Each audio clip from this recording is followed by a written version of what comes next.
Hi there, Jackie Ward here, founder and managing director of the Early Years Learning Hub.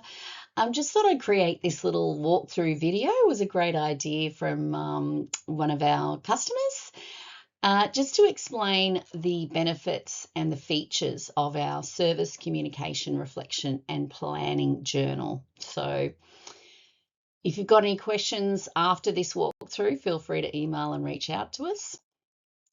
So why our journal? Because there's a lot out there, and you might say, well, all of them have different features and functions. The main thing that I would say about this journal is it promises to be a game changer in helping early childhood and school age care services to be organised, efficient and effective in all aspects of service operation, and particularly the things that you need to do in relation to meeting the requirements of the National Quality Framework. It includes sections for daily communication with families, monthly goal setting, leaders to plan and share focus areas, whole service planning, and the best feature of all is that there's no set dates. So if you don't use all of the weeks and whatnot, potentially this journal could last you it has 52 weeks in there, but it could last you 18 months or whenever. And also, it doesn't matter when you buy it, you can just buy it whenever, which is also super duper handy. And although it's called a service reflection and planning and communication journal, it could equally be used by individual teachers and educators as a document to record, things that are relevant to your own teaching practice. So first of all, I think, one of the things that I was thinking of, because I'm a practitioner, I work in a preschool a couple of days a week, and I was thinking about what would I like in a journal and I started thinking more and more as I was planning the document, well, it'd be great if we could put a section in for this and that. So everything was in the one place. And there was lots of practical components and ideas and inspiration littered throughout. So the first couple of pages are basically talking to all of the different sections of the journal and how you might use them. There's also provocations on all of the bottoms of the pages as well to support critical reflection, program ideas, all sorts of different things. So I'm going to break these sections down in great detail. So I'll talk you through each one as you go. But it's always a great idea to have something like this, particularly if you are using it as a whole service, because everyone's on the same page about what they're supposed to write in each one of the sections, or where they could write something that they'd like to in relation to something that might have just happened in the service. So first of all, any good journal or diary needs to have a spot to write things down, communication. So, a page, there's a space for each day. So if you message from parents or if you've got something on that week, you can write it in there. Special dates to remember. Maybe it's one of your colleagues' birthday, or maybe it's fire drills due this week. Whatever it is, there's a section to write that. And there's also a section to jot down, because you know what it's like when you're like trying to remember, I just used the last of the paper towel, or the paper towel's running low, I must tell someone. You can pop that in there as well. And whoever in your organisation is responsible for ordering that knows to check those supply check thing at the bottom of the page.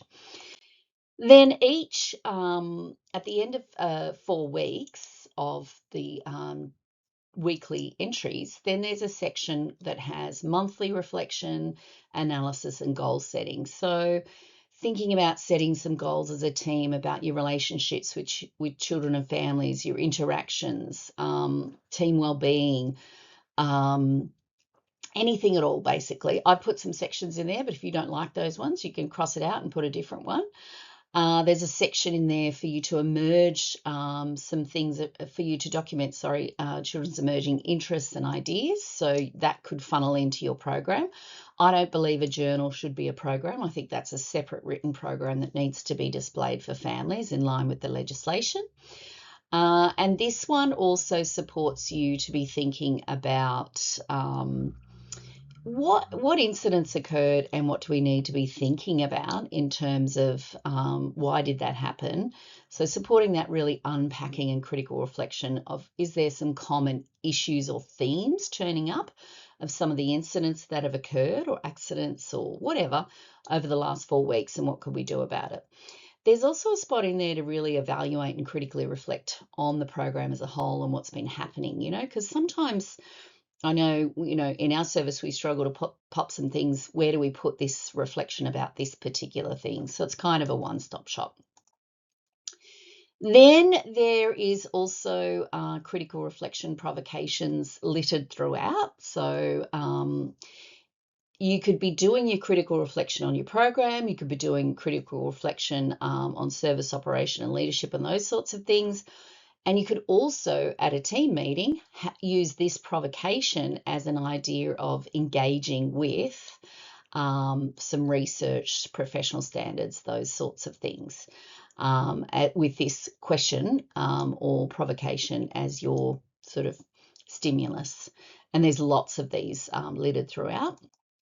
The next thing is that there's also some prompts and inspiration for things like what you could be doing in terms of healthy lifestyle focus, which is a part of the National Quality Framework and also the Approved Learning Frameworks.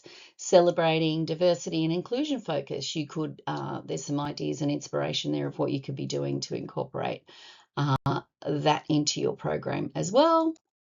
And there's also a spot for whole service planning. So if you're using this as an individual, might be the things that you're contributing to those things. Celebrations, special events. It might be NAIDOC week. It might be, Mother's Day, Father's Day, end of year celebrations, whatever you want to plan in there, there's a spot for you to do that.